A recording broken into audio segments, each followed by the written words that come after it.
فرمایا وَإِذَا سَأَلَكَ عِبَادِي أَنِّي فَإِنِّي قَرِيبٌ، محبوب جب میرے بندے آپ کی بارگاہ میں آ کے میرے بارے میں پوچھے نا تو ان سے کہہ دینا میں ان کے قریب ہی ہوں، قریب ہی ہوں۔ دلیل کیا ہے؟ یہ جب بھی مجھ سے دعا مانگیں گے میں ان کی دعاؤں کو قبول فرماؤں گا، میں ان کے قریب ہوں، میں ان کے قریب ہوں۔ یہ جب بھی دعا مانگیں گے نا میں قبول کروں گا، میں ان کے قریب ہوں۔ اللہ تبارک و تعالیٰ کے بندے اللہ سے محبت کرتے، رب کی بارگاہ میں جھکتے، اس کو اپنے دکھ سناتے، اس کے پیارے محبوب صلی اللہ تعالیٰ علیہ وسلم کا وسیلہ لے کے اس کے حضور حاضر ہو جاتے، پیشانیاں سجدوں سے روشن ہوتی۔ ہم نا ہر چیز کے لیے وقت نکالتے ہیں، ہر چیز کے لیے، لیکن عبادت کے لیے وقت نہیں نکالتے۔ ہر شے آباد ہے، ہر شے، ہماری فیس بک بھی آباد ہے، واٹس ایپ بھی آباد ہے، ہمارے ٹویٹر بھی آباد ہیں، ہماری ہر چیز آباد ہے۔ سب سے کم آباد ہمارا مصلی رہ گیا ہے، سب سے کم۔ وہ لوگ اب ڈھونڈنے سے ملتے ہیں جن کی بغل میں مصلی ہوتا تھا۔ میرے بھائی آپ کتنا کو دنیا کے پیچھے بھاگو گے تھکا دے گی، کتنا دولت کے پیچھے بھاگو گے تھکا دے گی۔ آپ جب اپنی زندگی میں جمع تفریق کرو گے نا تو مرتے وقت احساس ہوگا کہ سارا کچھ تو لوگوں کے لیے کیا، اپنے لیے تو کر ہی کچھ نہیں سکے۔ اور ہم عبادت کے معاملے میں بہانے بازی بھی کرتے ہیں۔ ہم کہتے ہیں اوہو رزق کمانا بھی تو عبادت ہی ہے نا، تو میں حلال روزی کے لیے جا رہا ہوں، یہ بھی تو عبادت ہے نا۔ میری طرح کے لوگ کہہ دیتے ہیں کہ میں سویرے اٹھ کے مدرسے میں کچھ اسباق دیکھتا ہوں تو یہ بھی تو عبادت ہے، میں بیان کرنے کے لیے مطالعہ کرتا ہوں تو یہ بھی تو عبادت ہے نا، اتنے لمبے سفر کر کے ملک میں دنیا میں گھومتا ہوں تو یہ بھی تو میں عبادت ہی کر رہا ہوں۔ اب اسپیشل نفلوں کے لیے وقت کس طرح نکلے، اسپیشل کر کے تسبیح میں کیسے چلاؤں، میں سارا کچھ ہم بہانے بنا لیتے ہیں نا۔ میرا سوال یہ ہے کہ یہ ساری باتیں صحابہ کو، نبی کریم کو، دیگر لوگوں کو بھی تو پتہ تھی نا، لیکن آپ غور تو کریں 23 سال حضور کو وقت ملا، مختصر وقت ظاہراً تبلیغ کرنے کے لیے، پوری دنیا میں دین بھی پھیلانا ہے۔ گھر میں 11 ازواج ہے، 4 بیٹیاں ہیں، ان کی اولادیں، سارے کام کاج بھی دیکھنے، لیکن سیدہ طیبہ طاہرہ حضرت عائشہ صدیقہ رضی اللہ تعالیٰ عنہ فرماتی ہیں سارا دن تبلیغ کرتے، ہر غلام کے دکھ سنتے، گھر میں آتے تو اپنے گھر والوں کا خیال کرتے، کام میں ہمارا ہاتھ بٹاتے۔ قربان جاؤں، کہتی ہیں زمانہ سارا سو جاتا لیکن آمنہ کے لال مصلی بچھا لیتے۔ دنیا سو گئی، ساری سب سو گئے، جو خدام تھے، وہ جو غلام تھے وہ سو گئے۔ صحیح مسلم میں لفظ ملیں گے، سیدہ پاک فرماتی ہیں او میرے نبی کے غلاموں، میں نے یہ رنگ بھی دیکھا ہے کہ حضور نے اتنا کھڑے رہے، اتنا قیام کیا، اتنا قیام کیا کہ مقدس پیروں میں ورم آ گئے، سوج گئے پیر، اتنے بڑے۔ دل پہ ہاتھ رکھ کے نہیں بتا سکتا کہ میرے کبھی نماز میں پیر سوج گئے، کوئی نہیں بتا سکتا۔ بچوں کی روٹی کماتے تھک گئے بات الگ ہے، ہم سیر کرنے گئے تو تھک گئے بات الگ ہے، لیکن عبادت میں یہ بھی تو مسلم شریف ہے نا، یہ بھی تو دین ہے نا، یہ بھی تو حضور کی سنت ہے، یہ بھی تو وہ چیز ہے جو کریم کی آنکھوں کی ٹھنڈک ہے۔ سیدہ فرماتی ہیں پیروں میں ورم آ گئے، اور ساری رات ہی حضور نے نماز پڑھی اور ایک ہی آیت بار بار دہرائی۔ مسجد نبوی میں بلال حبشی نے فجر کی اذان دے دی اور حضور ابھی مصلی پہ تھے، کریم فارغ ہوئے، میں نے عرض کی یا رسول اللہ صلی اللہ علیہ وسلم آپ کے تو صدقے اللہ اگلے پچھلوں کے گناہ معاف کرے گا، تو آپ اتنی آہوزاری کیوں فرماتے ہیں؟ آپ تو شفیع ہیں، آپ تو انبیاء کے امام ہیں۔ تو حضور نے فرمایا عائشہ تم نے گنوایا ہے نا میرے اللہ کی مجھ پر کتنی رحمت ہے، افلا اکون عبدا شکورا، فرمایا اگر اس نے اتنی نعمتیں دی ہیں تو کیا میں اس کا شکر گزار بندہ نہ بنوں، میں شکر گزار بندہ نہ بنوں اس کا؟ پھر اگر اتنی نعمتیں اس نے دی ہیں، مجھے اتنا نوازا ہے، تو پھر میں اس کے سامنے سجدے نہ کروں؟ او میرے بھائی، بڑے قابل فخر لوگ ہیں ہم کہ ہم نبی پاک کے غلام ہیں، ہم قابل فخر ہیں کہ نبی کریم کے غلام ہیں، کیا کبھی اس غلامی کے شکرانے میں بھی 2 نفل پڑھے کہ یا اللہ تیرا شکر ہے تو نے ہمیں حضور کا غلام بنایا ہے؟ یاد رکھیں کہ اپنی روحانی زندگی کو آباد کریں، استغفار پڑھیں، تسبیحات کریں۔ حضرت عبداللہ ابن عمر رضی اللہ تعالیٰ عنہ حضرت عمر کے صاحبزادے، مکہ مکرمہ میں ان کی قبر ہے۔ میں نے جب انہیں پڑھا تو مجھے ان سے بڑا پیار ہو گیا، لیکن آپ کو پتہ ہے وہاں جا کے کسی شخص کا مزار تلاش کرنا یا پوچھنا ایک مشکل کام ہوتا ہے۔ تو ایک دفعہ میں مکہ شریف میں حاضر تھا، تو ایک گاڑی والا ڈرائیور مجھے کہنے لگا کہ مولانا میں آپ کو جانتا ہوں، مجھے آپ سے محبت ہے، ایک بات بتاؤں آپ کو؟ میں نے کہا بتاؤ۔ کہنے لگے حضرت عبداللہ ابن عمر کی قبر دیکھنی ہے۔ میں نے کہا یہ تو نہیں کہہ رہا، یہ کسی نے بندوبست کرایا ہے، یہ اللہ نے تیرے دل میں بات ڈالی ہے، یہ ہو گیا تو لے چل مجھے۔ حضرت عبداللہ ابن عمر کو نبی پاک نے فرمایا تھا راجل صالح، یہ نیک بندہ ہے، یہ متقی آدمی۔ حضرت عبداللہ ابن عمر رضی اللہ تعالیٰ عنہ سیدنا فاروق اعظم رضی اللہ تعالیٰ عنہ کے صاحبزادے ہیں، اور ان کی ہمشیرہ سیدہ حفصہ رضی اللہ تعالیٰ عنہ حضور کی زوجہ محترمہ۔ ایک دن اپنی ہمشیرہ سے کہنے لگے کہ نبی کریم صلی اللہ تعالیٰ علیہ وسلم گھر میں آئے نا، اور اگر حضور غم امت میں پریشان نہ ہوں، طبیعت کو حشاش بشاش دیکھو تو ذرا پوچھنا تو صحیح حضور کا میرے بارے میں کیا خیال ہے، پوچھنا تو صحیح کہ کریم کی بارگاہ میں میرا کیا مقام ہے، میرے بارے میں حضور کیا فرماتے ہیں۔ اب بہن کو کام بتائے، اور بتائے بھی بھائی، اور کوئی بہن وہ کام نہ کرے، یہ تاریخ میں ہوتا نہیں۔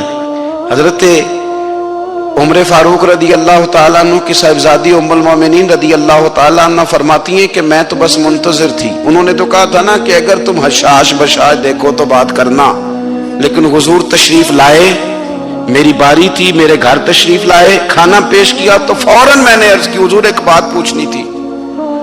تو حضور نے فرمایا پوچھئے۔ میں نے عرض کی حضور میرے بھائی عبداللہ ابن عمر کے بارے میں آپ کا کیا خیال ہے؟ نوجوانوں میری بات پہ غور کرنا، میرے بھائی کے بارے میں آپ کا کیا خیال ہے؟ تو نبی کریم صلی اللہ تعالیٰ علیہ وآلہ وسلم نے میری طرف دیکھا، اور پھر حضور زیر لب تھوڑا مسکرائے۔ اور بریلی کے امام کہتے ہیں کہ حضور مسکرا دیتے تھے نا تو جو بڑا دکھی ہوتا تھا وہ بھی ہنس پڑتا تھا۔ اب سوال پیدا ہوتا تھا کہ پھر تو اس مسکراہٹ کے لیے انتظار کرنا پڑتا ہوگا کئی مہینے کہ حضور مسکرائیں تو رونے والے ہنسیں، تو اعلیٰ حضرت فرماتے نہیں، انتظار نہیں کرنا پڑتا، یہ مسکراتے رہنا تو حضور کی عادت ہے۔ جس کی تسکین سے روتے ہوئے ہنس پڑے، اس تبسم کی عادت پہ لاکھوں سلام۔ یعنی یہ تو عادت ہے حضور کی مسکراتے رہنا، اس کے لیے انتظار نہیں کرنا پڑتا۔ بھائیو آپ خیال رکھیں گے، غور کریں گے، حضرت عبداللہ ابن عمر رضی اللہ تعالیٰ عنہ کے بارے میں پوچھا تو سیدہ فرماتی ہیں کہ نبی کریم صلی اللہ تعالیٰ علیہ وسلم نہ زیر لب مسکرائے اور فرمایا حفصہ تیرا بھائی ہے تو اچھا، لیکن میں نے سنا ہے کہ عشاء کی نماز پڑھتا ہے تو فجر تک سویا ہی رہتا ہے۔ او نوجوانوں، 10 بجے تک سونے کی بات نہیں ہوئی، 9 بجے تک سونے کی بات نہیں ہوئی، 11 بجے اٹھنے کی بات نہیں۔ حضور فرمانے لگے میں نے سنا ہے کہ عشاء کی نماز پڑھ کے سو جاتا ہے اور فجر تک سویا ہی رہتا ہے، اسے چاہیے کہ تہجد کے وقت اٹھا کرے، اللہ کی بارگاہ میں حاضر ہوا کرے، آہوزاری کرے، سجدے کرے، عبادت کرے، اٹھتا ہے اور فجر میں جا کے اٹھتا ہے۔ حضرت جناب حفصہ رضی اللہ تعالیٰ عنہ کہتی ہے میں نے جناب عبداللہ ابن عمر کو پیغام دیا اور میں نے کہا میرے جوان بھائی سن، نبی پاک نے فرمایا ہے تو اچھا پر تہجد میں نہیں اٹھتا، نفل نہیں پڑھتا۔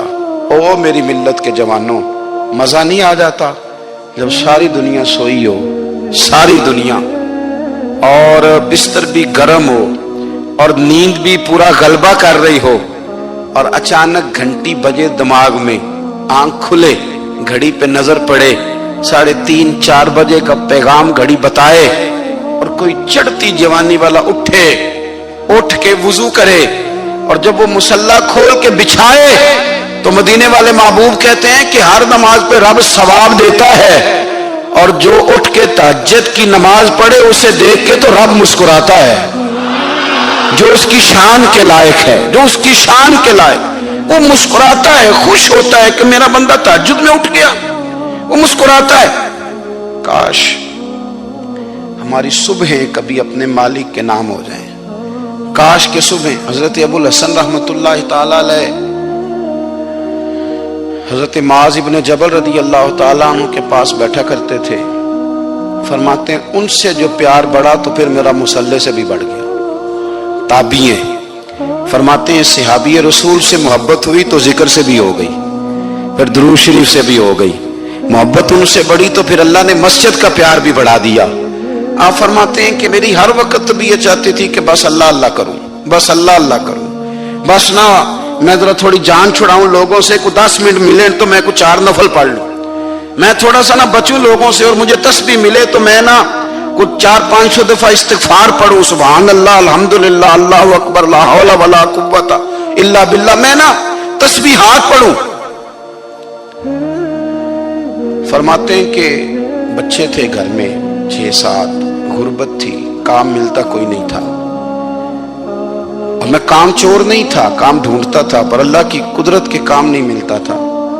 فرماتے ہیں کہ میں نے ایک دن اپنی اہلیہ سے کہا کہ آج میں پھر جاتا ہوں کام ڈھونڈنے، تو میری بیوی بڑی فرما بردار تھی، پر اس دن نہ غربت کے ہاتھوں تنگ آ کے کہنے لگی آج نانا کوئی تو چیز لے کے آیا، تو مجھ سے بچوں کی بھوک نہیں دیکھی جاتی، یہ سب روگاں دا روگ محمد جس دا نام غریبی، کنڈ بلا کے لنگ جاندے نہیں دوست یار قریبی، آج نہ کچھ لے کے آیا تو میں بچے لے کے چلی جاؤں گی۔ شیخ فرماتے ہیں کہ میں بڑا پریشان گھر سے نکلا، پر میں نے صبح سے لے کے زور تک کام ڈھونڈا، کام ملا کوئی نہیں، تو میرے دل میں خیال آیا چلو کام نہیں ملتا تو اللہ اللہ تو کرے نا، چلو بندوں کی مزدوری نہیں ملتی تو رب کریم کی عبادت ہی کرتے ہیں۔ فرماتے ہیں کہ میں نے نا فرات کے پانی سے وضو کیا، نہر کے، شدید دھوپ تھی، ساتھ ریت تھی اور ریت تپ رہی تھی، میں نے اپنا رومال وہیں مصلی کے طور پر بچھا لیا، اور فرماتے ہیں کہ زور سے لے کر عصر تک نماز پڑھی، دھوپ بھی پورے زور پہ، پر میرے سجدے کا ذوق بھی پورے زور پہ۔ فرماتے ہیں سورج بھی چمک رہا ہے اور رب کی عبادت کا ذوق بھی پورے زور پہ، میں سجدہ کروں تو پھر میرا اٹھانے کو جی نہ چاہے۔ میرے استاد لکھا کرتے تھے، یہ ان کا شعر ہے، وہ کہا کرتے تھے مجھے سوز دے، مجھے ساز دے، اور مجھے نیم شب کا نیاز دے، دم سجدہ خود کو میں توڑ دوں، مجھے ایسا ذوق نماز دے، اور میں تیری بہار کا پھول ہوں، میں کھلا بھی ہوں تو تیرے لیے، مجھے میری شاخ سے توڑ لے، مجھے اپنی زلف کا ناز دے۔ بھائی فرماتے ہیں کہ عصر تک میں نے نفل پڑھے، دل ڈھلنے لگا، عصر کی نماز پڑھی اور میں وہاں سے چلا۔ اب میں جب نکلنے لگا تو دل میں خیال آیا کہ چھوٹی چھوٹی دیواریں ہیں گھر کی، بغیر کچھ لیے جاؤں گا تو بیوی دور سے دیکھے گی تو شور کرے گی کہ پھر خالی ہاتھ آ گیا ہے۔ کہتے میں نے اپنے اسی رومال میں جس پہ میں نے نماز پڑھی تھی نا، رومال میں کی آخی دے پنجابی جی صافہ، کہتے ہیں اسی میں نا میں نے کچھ ریت بھر لی کہ وہ دور سے دیکھے گی تو سمجھے گی کچھ لے کے آیا ہے، چلو جا کے اسے بتا دوں گا کہ آج پھر مزدوری نہیں ملی۔ کہتے ہیں وہ ریت لے کر جب میں گھر میں گیا تو پہلے بیوی دروازے پہ کھڑی ہوتی تھی، پوچھتی تھی خالی ہاتھ آ گئے ہو؟ آج میں نے دیکھا تو ہے ہی کوئی نہیں۔ فرماتے ہیں میں اندر داخل ہوا، سلام لیے، کونے میں میں نے وہ رومال رکھ دیا اور میں نے آواز دی کہ بھلی مانس کہاں ہو؟ تو وہ کہنے لگی آپ منہ ہاتھ دھو لیں، میں روٹی لے کے آئی۔ میں نے کہا روٹی کہاں سے آ گئی؟ یہاں تو کئی دنوں کے فاقے، تو کئی دنوں کی غربت ہے، یہاں تو اس گھر میں تو فقیری ہے۔ فرماتے ہیں کہ وہ روٹی لے کے آئی اور اس وقت کی جو موجودہ نعمتیں تھیں، سمجھ لیں سلاد، اچار، ہر چیز ساتھ لائی۔ میں نے کہا کہ بچے کہاں گئے؟ کہنے لگی وہ کھانا کھا کے کھیلنے گئے، آپ کھانا کھا لیں آ جاتے۔ کھانا اس نے چن دیا۔ میں نے حیرت انگیز لہجے میں ساری نعمتیں اپنے دسترخوان پہ دیکھ کر کے بیوی سے پوچھا یہ کہاں سے آیا کھانا؟ بچوں کو تو نے کہاں سے کھانا کھلایا؟ یہ سارا کچھ کیسا ہے؟ کہنے لگی پتہ نہیں آج آپ کس کریم کی مزدوری کرنے چلے گئے تھے، پتہ نہیں کس کریم کی، میرے گھر میں تو اتنی نعمتیں آئی ہیں کہ مجھ سے سنبھالی نہیں جا رہی، اتنا اناج ہے، اتنا گندم ہے، کس کریم کے دروازے آج چلے گئے تھے؟ یہ کہتے کہتے وہ اٹھی اور اٹھ کر کے کہنے لگی پہلے بڑا کچھ آیا تھا، اب کیا لے آئے ہو؟ اور جا کر کے نا اس نے وہ ریت والا رومال کھولا، کہنے لگے میں تو لے کے آیا تھا ریت، تو میرے رب نے اسے بھی سونے اور ہیرے بنا دیا تھا۔ جب آپ کی توجہ اللہ کی جانب، میرے نبی پاک صلی اللہ تعالی علیہ وسلم نے فرمایا ہر چیز اپنے رب سے مانگ، ہر چیز مانگ، ہر چیز مانگ۔ یا رسول اللہ کیا کچھ؟ میرے محبوب نے فرمایا تیرے گھر میں نمک بھی ختم ہو جائے تو وہ بھی اپنے رب سے مانگا کر، تو مانگنا وہ تجھے دے گا، تو اس کی بارگاہ میں کشکول طلب دراز تو کرنا۔ اور ترمذی شریف میں عجیب لفظ ہے، رسول کائنات نے فرمایا، رب کریم فرماتا ہے جب میرا بندہ ہاتھ اٹھاتا ہے نا تو مجھے حیا آتی ہے کہ میں خالی کیسے لوٹا دوں اس کے۔ اتنے بڑے بادشاہ کی بارگاہ میں دعا کی بڑی طاقت ہے۔ میرے نبی پاک نے فرمایا دعا مومن کا ہتھیار ہے، دعا مومن کا، دعا مومن کا۔ حضور نے فرمایا تقدیر کو سوائے دعا کے کوئی چیز نہیں بدل سکتی۔ دعا مومن کا ہتھیار ہے، یہ کافر کے پاس کوئی نہیں، یہ ہتھیار ہے مومن کا۔ اللہ کرے آپ کو سمجھ آئے، پھر سنیں، کئی بار کہہ چکا ہوں یہ ہتھیار ہے۔ کافر کے مقابلے میں جو تیرے پاس سب سے بڑا ہتھیار ہے وہ دعا ہے۔ دعائیں کرانی چھوڑ دی، کرنی چھوڑ دی، لینی چھوڑ دی۔ حضرت سیدنا انس بن مالک رضی اللہ تعالیٰ عنہ فرمایا کرتے تھے میں نے وہ رنگ دیکھا ہے جب حضور دعا مانگتے تھے اور حضور کی مقدس آنکھوں میں آنسو بھی ساتھ ہی بہا کرتے تھے، میں نے وہ انداز دیکھا ہے۔ بھائی اپنا مصلی کا، عبادت کا، وظائف کا، اللہ اللہ کا سلسلہ اس کو مضبوط کریں، اپنی دعاؤں کے تعلق کو مضبوط کریں۔ دعائیں بڑے انقلاب برپا کر دیتی ہیں۔ ہم تھوڑے تھوڑے نا جب سے خشک ہوئے ہیں نا، خشک، اور میری تو جماعت ہی صوفیاء کی جماعت تھی، ہم تو داتا علی اجمیری کی جماعت سے، ہم تو خواجہ اجمیری کی جماعت سے، ہم تو شیخ احمد فاروق سرہندی کی جماعت سے، ہم تو صوفیاء کی جماعت۔ ہماری جماعت نے بھی وہ تعلق جو ہمارے بزرگوں نے بنایا تھا۔ بزرگ اللہ کے قریب کیسے جاتا ہے؟ تو ہمارے یہاں نا بہت سارے لوگ کہتے ہیں جی نظر ہو گئی تو کام ہو گیا۔ بھائی جو بخاری مسلم میں طریقہ ہے نا اللہ کا قرب پانے کا وہ تو نفل ہے۔ نبی کریم علیہ الصلوۃ والسلام نے فرمایا بندہ نفلوں کے ذریعے رب کے قریب جاتا ہے، اور اتنا قریب جاتا ہے کہ پھر اللہ اس کی زبان بن جاتا ہے، اللہ اس کی آنکھیں بن جاتا ہے، کان بن جاتا ہے، ہاتھ اور پیر بن جاتا ہے۔ تو یہ تو عبادت ہے، یہ تو اللہ کی بارگاہ کی حاضری ہے جو آپ کو اللہ کے قریب کرے گی۔